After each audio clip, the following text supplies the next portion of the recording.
You're listening to the Tip In Maple Leafs podcast with your hosts, Chad and Dave.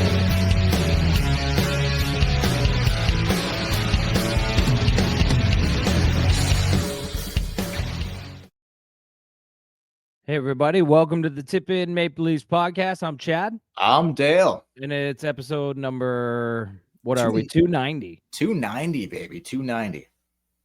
We would be, well, Chad, we would be way over that if we didn't have a little blip in the radar a few seasons ago. You know what I'm saying?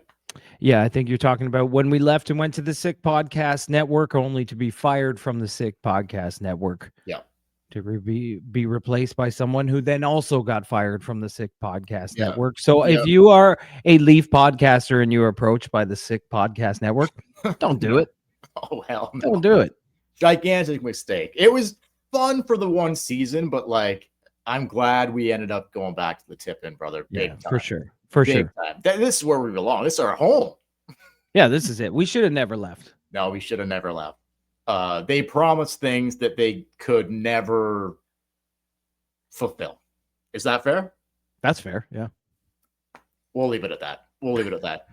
Anyway, we're going to get to the Leafs here. Not that we don't promise things we can't fulfill. Oh, because we do that all the time. Oh, of course. All the time. Look, like we're going to get to the Leafs here in a couple minutes, but we got to start with these cats right here. Anybody that caught those two games on the weekend, Saturday and Sunday at Rogers Center, wow, the Jays, yes. Come on, dude. I'm going to surprise you with one right now, Chad. Okay. First time ever on the Tip In Maple Leafs podcast, we're doing a segment right out of the gates, and this isn't going to be Leafs related, but you're going to want to stick around and check this out, Chad, because right now I'm doing Whale of a Game, and you're going to love this. Ready? Ooh, all right. Here we go. All right, Mike Taylor here, Chad Dale, Whale of a Game. Huge. Dude, come on. Those two games against the Yankees on the weekend were fucking incredible. I'm going to get Whale of a Game. Like, if I had to pick one, there's many to go around. Varsho was incredible. Vladdy was awesome. It's nice to see Vladdy finally show up in a playoff game or playoff games.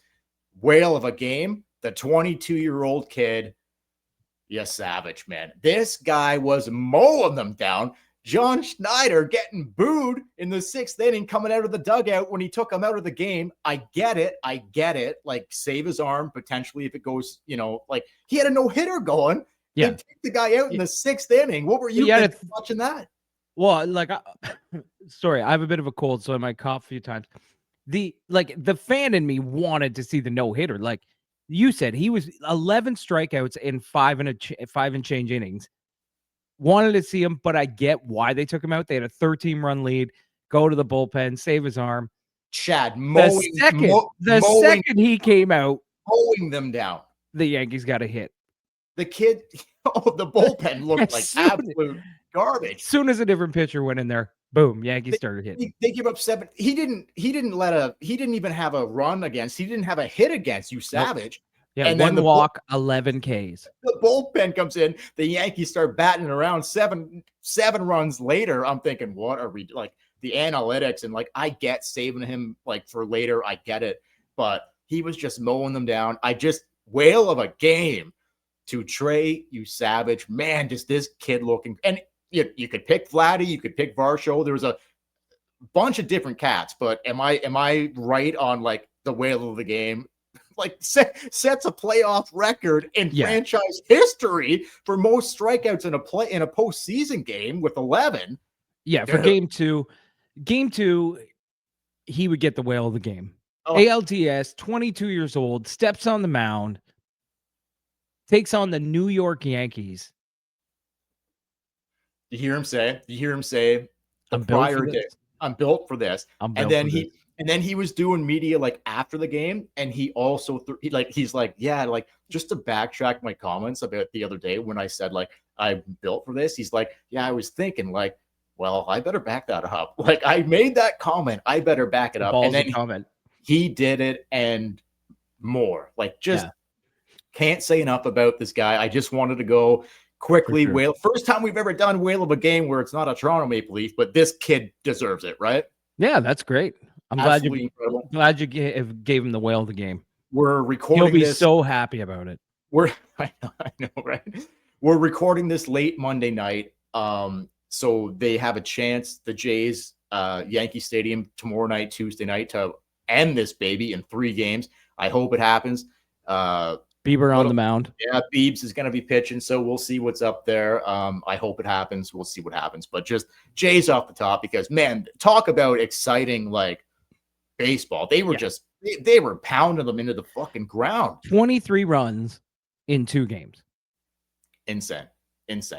And without the shitty bullpen coming in, who knows what could have happened? Like, they let the Yankees back in a little bit. Yeah, until the bullpen came in, you were outscoring them 23-1. Insane.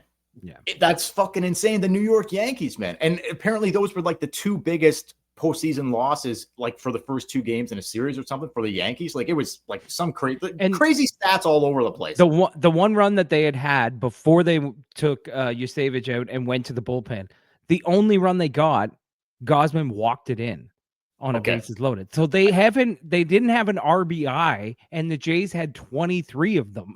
I just want to correct you for a second. Don't say Yusevich, brother. Don't say that. Savage? You got this kid's. It's I don't know if it's pronounced Yusevich or Savage, but it's got to be Savage because this kid is he's a savage. Savage. Okay. Well, anyway, go Jays. My bad. Let's go Blue Jays. Incredible. I hope they wrap it up Tuesday night. Yankee Stadium. We'll see how it plays out. Go Biebs. We'll see what's up. Quick story though about Yankee fans. I used to work at the Dome when I was younger, like 25 years ago, 20 years ago. And Yankee fans were they were so New York. But this guy came up to me. I may have told the story on the podcast, but he came up to me. I was an usher, so I'd look at your tickets and help you to seat. And he was drunk, and it was like 7. Then he's like, "Hey, buddy, what do you think of my girlfriend's tits?" Oh, I was like, "Well, excuse me?" And he's like, "Hey, hun, get over here. Get over here." Love this story. No, you never told me this before. Show me your tits. Show me your tits. for better seating, or what are we talking about? No. He's just like hammered. So she didn't like lift up her shirt, but she opened her jacket and she had a tight t-shirt on. He's like, "What do you think of those?" Love that. "Those are some good tits, sir."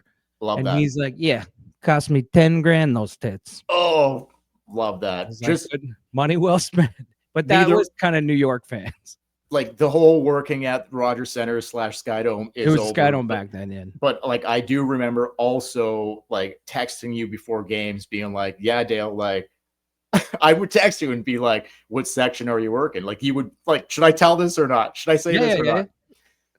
You're like, "Should I say this or not?" Yeah, you can say whatever you want. I haven't worked there, and you're like, just get the cheapest ticket. Like, just get the $20 tickets. I'll tell you what section I'm working, because they wouldn't fill it up like during the regular season. No, right? This was back when they weren't that good. We're talking regular season. So you're like, you'd be like, just get the cheapest ticket. Yeah. I'll tell you what section I'm working. $20. You could get like a $5 500 level seat. Sure. And then I did it for everybody. And then I'd be working like behind home plate, and I'd put people in the seat. Yeah, I would. Yeah, it'd be like you would just tell me the section you were working. I'd show you the ticket. And you're like, "Yeah, go ahead, man." Yeah, and then I would buy food too, like because I got discounted food. So people give me cash, and I would go over and get my discount, get them pizza, and then bring it back. Awesome Good times back at the Dome. I think it was the Dome. Maybe it was the Rogers Center. I don't remember. I don't know how long it's been called Rogers Center. Anyway, let's go Blue Jays. We'll move on. Yeah, we're gonna get to the Leafs in a second. I promise. This is a Leafs podcast. We are going to get to the Leafs in a second, but I don't know how we can start without the biggest story of the day, and it's Conor McDavid signs a 2-year deal with the Edmonton Oilers. Did you see this coming? And the price tag is insane. 2-year deal, $24 or $25 million, 12.5 for 2 years. So I'll give it to you in a second here, but I did not see this coming, and I will say this: like, he left a ton of cash on, considering the Kaprizov money and all that shit that went down to Minnesota. $17 million.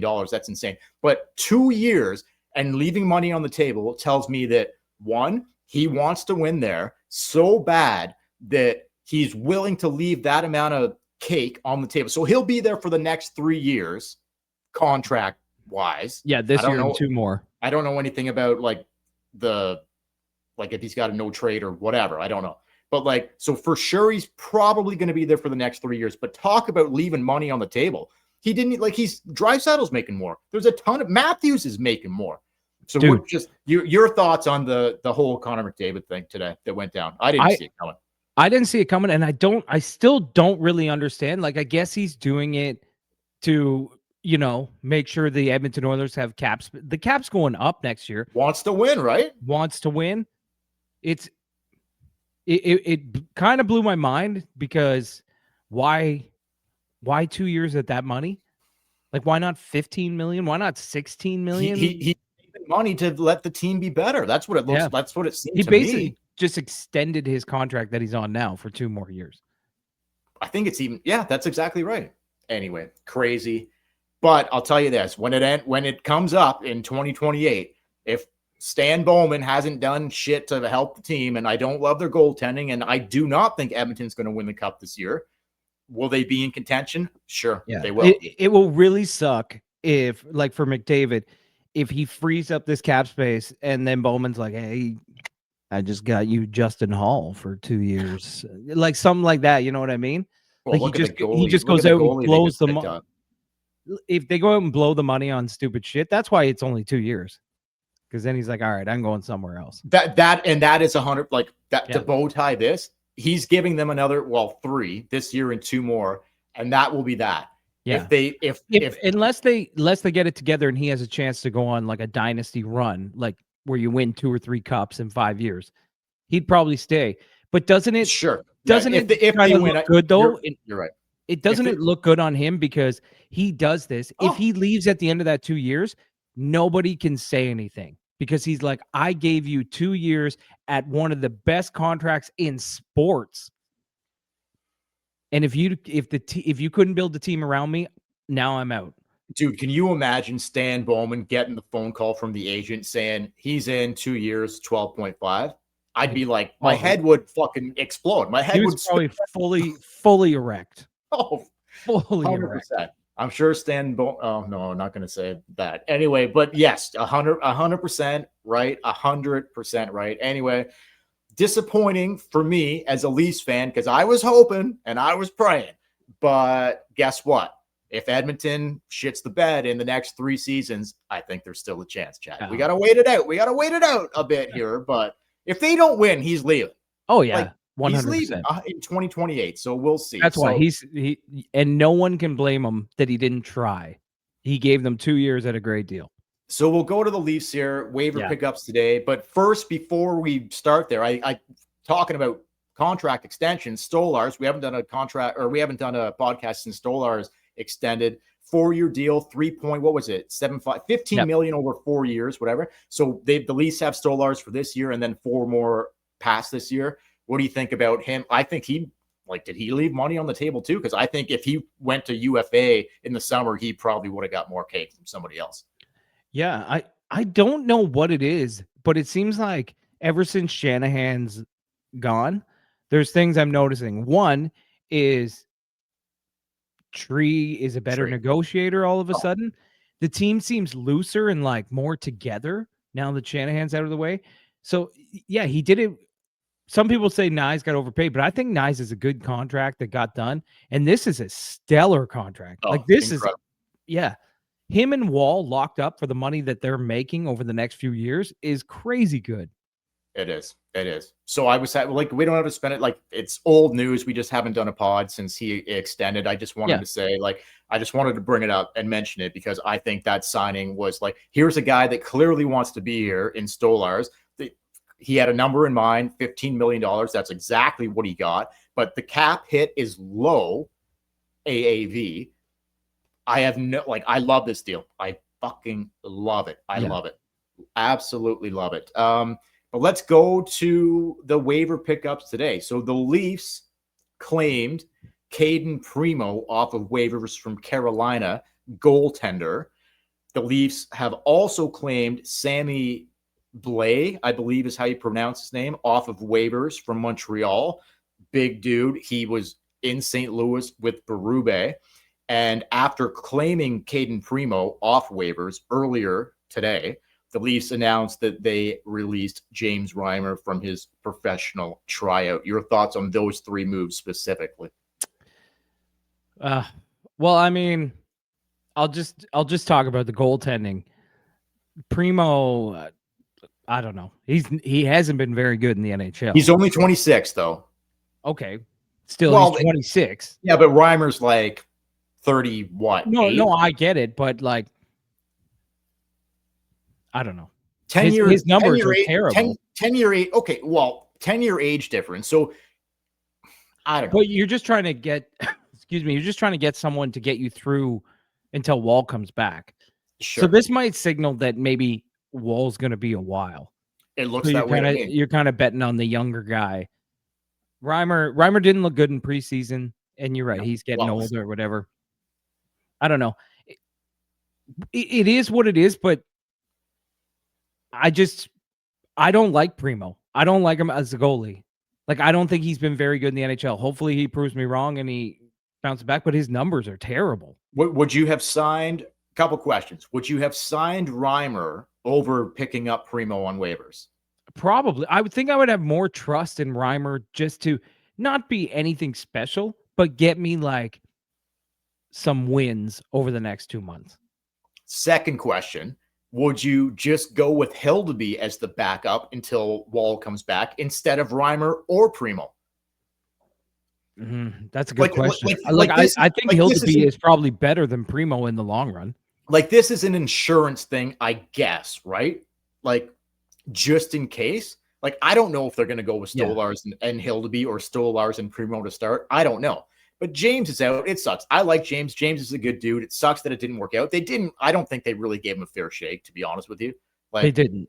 They absolutely did not. But I don't know. Tree living. I do like what Tree has been doing. He obviously saw an opportunity here to pick up like a younger kid in net, and whether he ends up backing up Stolarz or he ends up with the Marlies, I don't know. Whatever. We'll see. But James, like, I don't know if this is like the swan song for James Reimer, but if it is, maybe someone else picks him up. Not after that performance in the last preseason game, but you can't really fault him for that. But I don't know. If that is the end, like, he did go out playing his final game as a Leaf, or half the game. So I don't know. All the best, James Reimer. Always liked him when he was in Toronto many, many years ago. Anything else on the waiver wire pickups, or? No, I mean, the other guy is just, it is what it is. I just want to quickly touch on Primo here. So, like, he was stellar in the AHL and absolutely brutal in the NHL. Who does that remind you of? I mean, who took the Marlies? Oh God, to the final and then just didn't have it in the NHL. Sparks. It's kind of the vibe I get. It's kind of the vibe. When I compare the numbers, I'm like, that's kind of like a Garrett Sparks, like, just stellar. He was 21-2-2 with a 196 goals against average and 927 save percentage in 26 games in the AHL before coming up and just shitting the bed. 462 goals against average and an 868 save percentage in the NHL. That's fair. Yeah, like, we'll see. Like I wouldn't be opposed if they just went with Stolarz and Hildeby, like, just until Wall comes back. We don't know when that's going to be, but like, I don't know what they're going to do. We'll see what happens. But yeah, those obviously not good. Like, for Primo, not good. But obviously, like, they were like, well, here's a guy who's 10 years younger than James Reimer. So, like, I get the decision making. You know what I'm saying? Oh, yeah, I get it. I'm just saying, it, like, personally, my gut tells me that Reimer probably could have got you some wins. We'll see. He's just a scrapper. He's been that his whole career. Yeah, you're right. No, you're not wrong. Primo might not even play. We'll see what happens. Yeah. Primo might get on the Leafs and he might actually be decent. Like, he hasn't really played. Well, Carolina was. Yeah, I don't know. He may be pretty decent, but his just numbers leading up to it, I don't love it. No, I'm with you, man. Anyway. So look, we'll go opening night roster. Yeah. I'm going to get to the guys who made the team and the guys who didn't off the bat here, but I've got some stuff to say about that. But as of right now, it looks like the lines at Leafs practice earlier this afternoon. Nyes, Matthew, Michelli back up. Keep in mind, Scott Lawton hurt. Week to week. Week to week. So who the fuck knows what that's groin. Exactly, obviously. Yeah, so obviously. Who knows what that's going to mean? But the lines at practice this afternoon, before they're getting ready to, they've only got one more practice before they start against the Habs on Wednesday. Nyes, Matthews, Michelli, McMahon, Tavares, Nylander, Dakota Joshua, Domi at center with Robertson on the third line, fourth line, Lorentz, Waugh, and Yarncroc, the extra Cowan. I don't think I need to get into the defense because we all know the fucking three pairs on the blue line. And then it was Stolars and Hildeby in net at practice, but I think that was before the Primo acquisition happened. And Hildeby and Cowan, they've been sent down, right? I'm not 100% sure. Yes, I believe I don't know about. Yes, I think so. I think so. I'll go after making the waiver claims, they sent Hildeby and Easton Cowan down to the AHL. Okay. I'm just going to look up like obviously everybody mostly everybody knows who's on the team, but it's a little surprising because the guys that they did pick up on, well, here, like this is a little crazy because the two dudes they picked up off the waiver wire earlier today, Sammy Blais, I think is how you pronounce his name, and Caden Primo are on the opening night roster. Does that mean anything? Like everything else is the same. Benoit, Carlo, Ekman Larson, McCabe, Riley Tanev. They kept Philippe Myers, whatever his name is. Primo, Stolars, and net. The forwards, I think you would be expected, I guess. Domi, Yarncroc.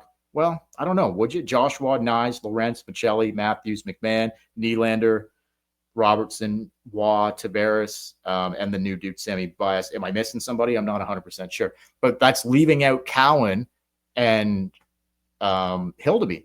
So, but is that just like you can send those guys down without needing waivers? That's it. And that could be a quick call up tomorrow at like the rosters had to be set by 5 p.m. on Monday. Okay. So does all that mean is that just like, okay. Yeah. And it's a salary cap thing too.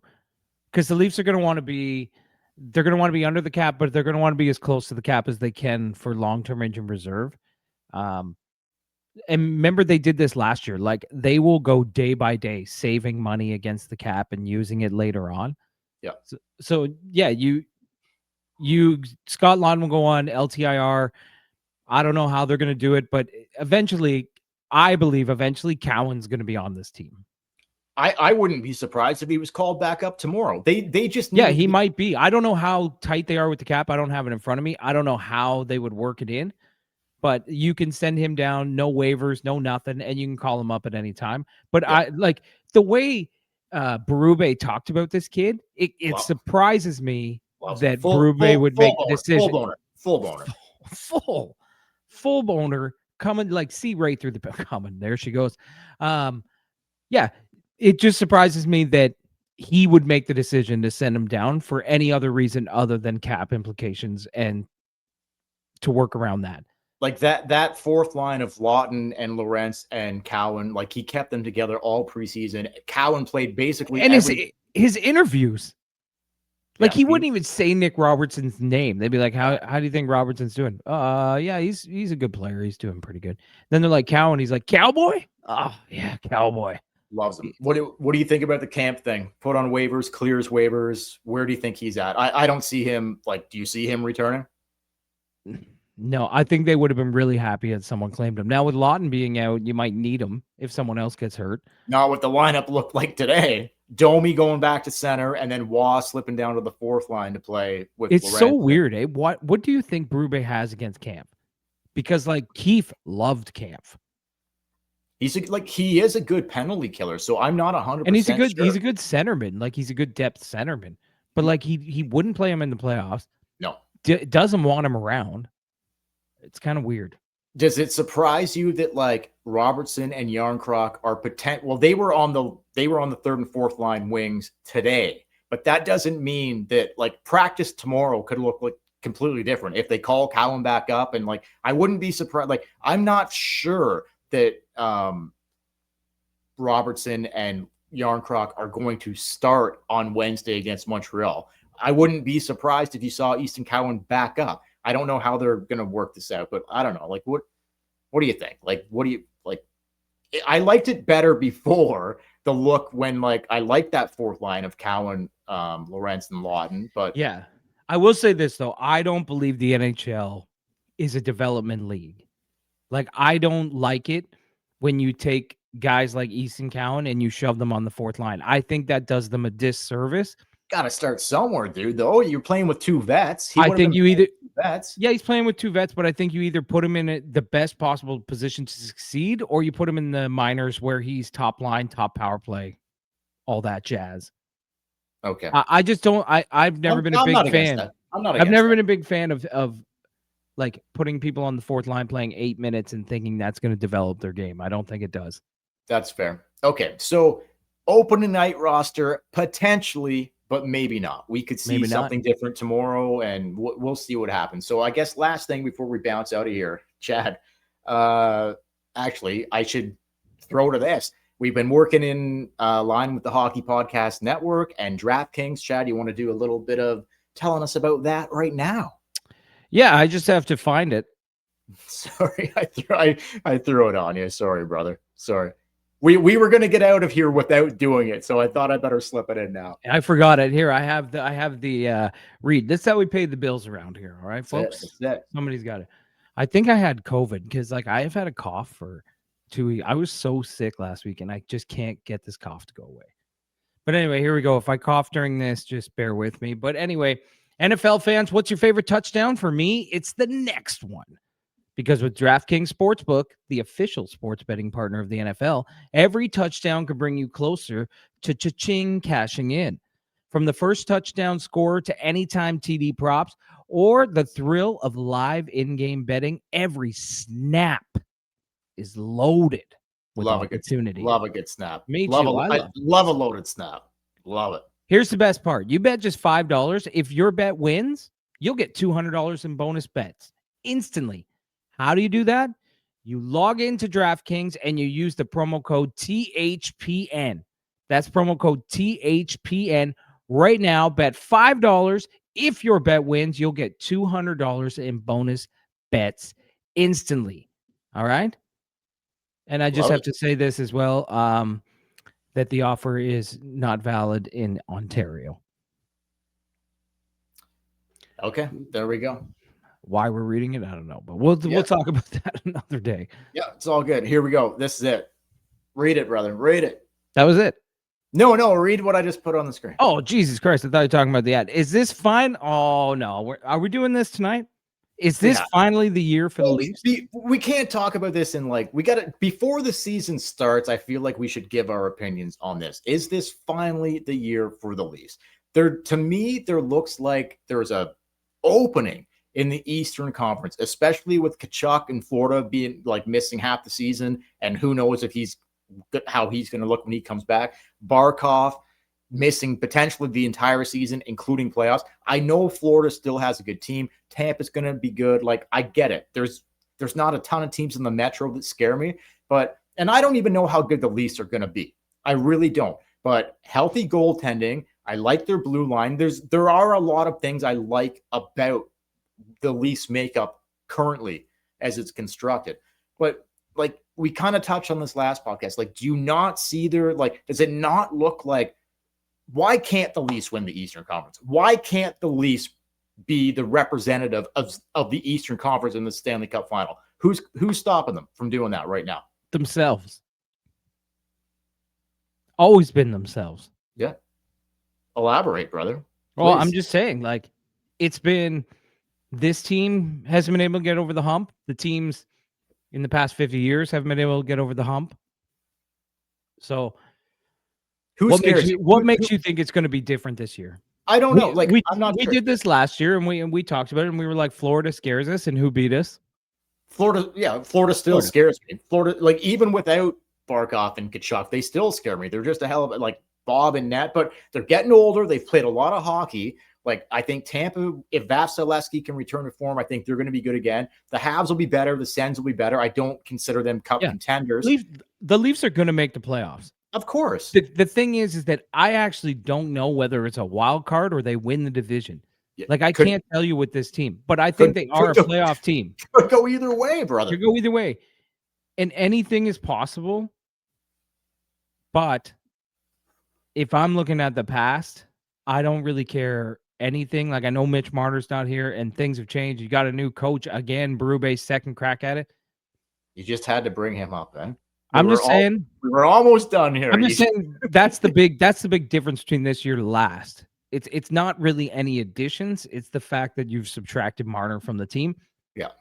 To me, I've just gotten to the point where I'm like, I'll believe it when I see it. I'll believe it when I see it, because I think no matter what, they could get in and play Ottawa in the first round and win because they always beat the Sens, and then they could get, someone totally different in the second round, maybe like Detroit or something like that, and they would still find a way to blow it. Like, I think you are absolutely bang on the money with saying, like, what could stop them is themselves in their own heads. It's always been themselves. 100%. If they play, like, if Nyes has a good, like, I expect Nyes to be good. If Riley bounces back, like, on the power play and, like, he has a good year, there's a lot of things that need to go right. Stolar's obviously, how long is he going to be carrying the load until Wall, like, and who knows what Wall's even going to look like when he comes back, because he will have missed so much time. Yeah. So we might need Hill to be here, or Primo, or somebody to stop the puck other than Stolar's. If those Pebbles return, we're in big fucking trouble. That's what I was saying about Reimer. Like, I just had confidence that he could give you a month or two of good hockey. But it's always been themselves. I know people will say Florida was a good team and the Leafs couldn't beat them, but let's face it. They, like, for every year they've had a chance to eliminate teams and they don't do it. That's on them. Yeah. No, you're 100%, man. And look, I still think Florida will be good, and I think they will have another chance. Like, they'll make the playoffs easily, and they will have another chance to win another cup. I think so. But will they eventually? My wild take. Don't even say it. Wild take this year. Come on, I don't think the Florida Panthers make the playoffs. Oh, come on, dude. All right, let's wrap this up.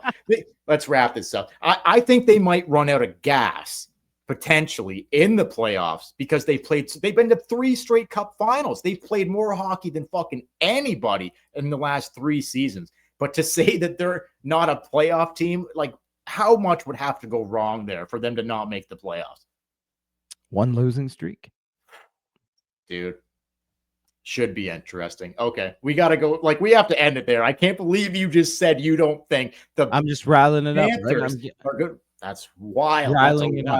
Wild take. Anyway, they'll probably win the division. They probably will. Let us know in the comments, guys, what you think, how the Leafs are going to fare. Is this finally the Leafs' time? Because for me, it feels like it is, and I could be way off. Maybe the Leafs are the team. Maybe the Leafs are the team that misses the playoffs, Chad. Wouldn't that be a fucking? And that's what I'm saying. I don't know how this is going to go. No. Leafs could win the division, and I'd be like, oh, that makes sense. Leafs could miss the playoffs, and I'd be like, yeah, they weren't that good. I think you're right. We'll see. And last thing I'll say, I think you're absolutely right with saying the only thing that is in their way is themselves. If they can get over that, I think there's a wide open path in the Eastern to win the Eastern Conference. I'm not talking about potentially a Stanley Cup. Like, you could run into Colorado or Dallas or Edmonton. We'll see what happens. But there's an open door in the Eastern Conference for the Leafs to finally represent the East in the Eastern Conference. We'll see what happens. But all right. Anyway, for the Tip In Maple Leafs podcast, don't forget to follow us on social media at the Tip In Maple Leafs podcast on Twitter or X. It's the Tip In Pod. On TikTok, it's the Tip In Podcast. Email is tipinpodcast@gmail.com. And don't forget, go Blue Jays, go. Oh, let's go Blue Jays. Big tomorrow night. Let's just end it. Let's not give the Yankees any life. Yep. Beebs, get it done. Beebs. And if that fan from 20 years ago is listening, your girlfriend's tits were great. Yeah. They were great. That's incredible. Love anyway, till next time, I'm Chad. I'm Dale. We will. Hey, listen, opening night, Wednesday, at home against the Montreal Canadiens. Leafs actually only played 2 games in the opening week. Wednesday night against Montreal, and then Saturday night against Detroit. And then that's 2 games just in the opening week. But we'll be back either right after the Habs game on Wednesday or probably more likely Thursday, because they have Thursday and Friday off. So we'll see you after the Habs game one way or the other and break down how this team looks out of the gates. Thanks for watching, guys. Thanks for listening. We really appreciate it. Go, go. Let's go, Blue Jays. We'll catch you later.